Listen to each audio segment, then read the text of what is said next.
Hello everyone, this is Streetlight Historian here, wanting to give you an update on this channel. As some of you know, this is my profile picture that I'm using right now. I have decided that I will be changing my profile picture from this to this. The reason behind this change is that after talking with some friends of mine, I've decided that I will not be using the mask profile and instead go with more of the Streetlight Historian logo profile. By using this logo profile, it shows that my video production is more of a professional standard rather than an amateur standard. It also opens up new opportunity for me to create more content, especially historical content, on historical subjects that have not been explored. Furthermore, this will help my channel grow, and the more my channel grows, the better the content the videos will be. Until then, things will go as usual. New episodes of Hidden Histories of San Antonio, Texas will hopefully be released on a weekly basis.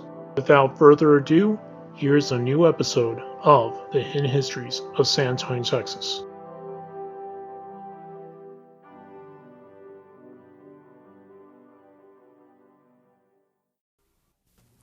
Finally tonight, you'll be seeing the airship Shamu throughout the rest of Fiesta, but you probably won't have the opportunity to climb on board. KSAT 12 photojournalist Larry Burns shows us what it's like. Flying in an airship like Shamu is very different from standard aviation in that the airship is buoyant, very much like a ship at sea. Whereas an airplane requires speed to generate its lift, we're just floating in the air. I've been in blimps now for 5 years, and I haven't been in a fixed wing since then. But this is certainly a fantastic way for any pilot to see the country. The view is fantastic.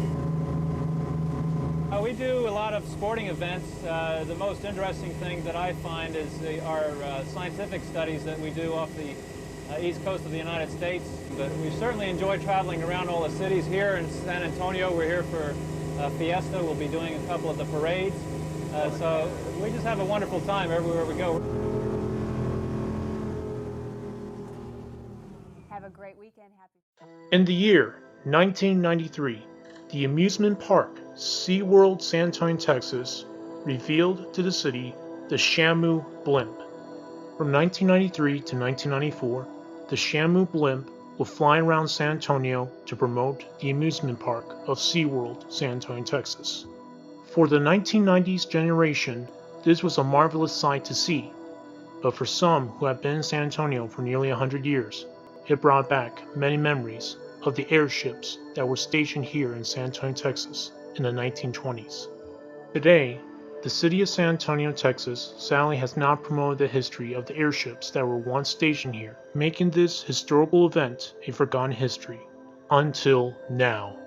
I am your host, Streetlight Historian, and today I will be exploring the short but fascinating history of the airships that once flew the skies of San Antonio, Texas during the early 1920s.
So I think the year was 1918. It was 1918 when the Air Service bought their airships here.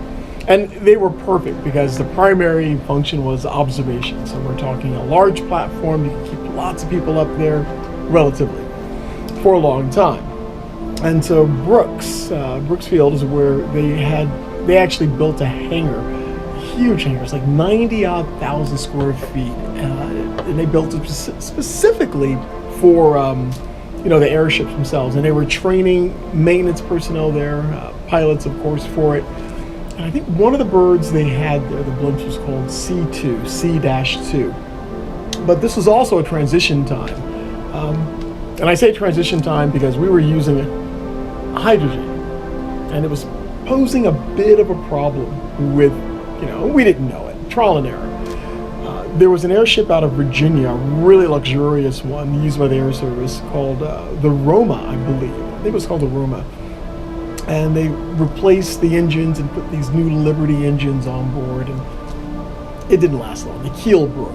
It was humming along at 55 miles an hour. It was an unheard of speed. And of course, when it hit the ground and the hydrogen, so on and so forth. Well, the same thing happened at Brooks. The C-2 had gone through a number of flights. The big reason why the blimps were stationed at San Antonio here at Brooks, observation of the U.S.-Mexico border. That was really the key reason why to have that here. The whole program really didn't last that long, though. From 1918, I think it was 1923, is when they wrapped it up. Especially this 1922, I believe, is when the C-2. They were bringing it out of the hangar on Brooks. A gust of wind hit it, knocked it into one of the side walls, or side rails, and of course, hydrogen kicked up at that point. So we were transitioning to helium, but then found better uses of actually fixed-wing aircraft. So a short history, an interesting one, especially for the rationale for using it to cover the border, the observation areas of the U.S.-Mexico border. But it was really a time of flux, really. It's finding out what we could use it for. World War I, Europeans found great success. I say Europe in general found great success with the use of the blimp.